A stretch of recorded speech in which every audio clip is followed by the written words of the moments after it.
কম কথা বলা মানুষের চরিত্র কেমন হয়? নাম্বার ওয়ান, তারা অনেক ধৈর্যশীল হন। তারা অন্যের কথা মন দিয়ে শোনেন এবং ভেবে চিন্তে উত্তর দেন। নাম্বার টু, কম কথা বলা মানুষগুলো সৎ হবার সম্ভাবনা বেশি থাকে। এরা খুব একটা অন্যকে বিরক্ত করে না বা কষ্ট দেন না। নাম্বার থ্রি, কম কথা বলা মানুষরা একা থাকতে পছন্দ করে। তারা একা থাকে যেন তারা নিজেদের উন্নত করতে পারে। নাম্বার ফোর, কম কথা বলা মানুষ অনেক বুদ্ধিমান হন। এরা কাজের কথা অল্প কথায় অন্যকে বুঝিয়ে দেন। এরা ঘুরিয়ে ফিরিয়ে বা ন্যাকামি করে কথা বলতে পছন্দ করেন না। নাম্বার ফাইভ, কম কথা বলা মানুষ খুব একটা নিরাশ হন না।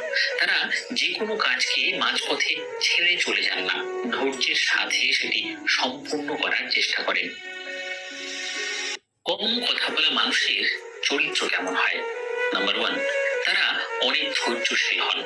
তারা অন্যের কথা মন দিয়ে শোনেন এবং ভেবে চিন্তে উত্তর দেন। নাম্বার টু, কম কথা বলা মানুষগুলো সৎ হবার সম্ভাবনা বেশি থাকে। এরা খুব একটা অন্যকে বিরক্ত করে না বা কষ্ট দেন না। নাম্বার থ্রি, কম কথা বলা মানুষরা একা থাকতে পছন্দ করে। তারা একা থাকে যেন তারা নিজেদের উন্নত করতে পারে। নাম্বার ফোর, কম কথা বলা মানুষ অনেক বুদ্ধিমান হন। এরা কাজের কথা অল্প কথায় অন্যকে বুঝিয়ে দেন।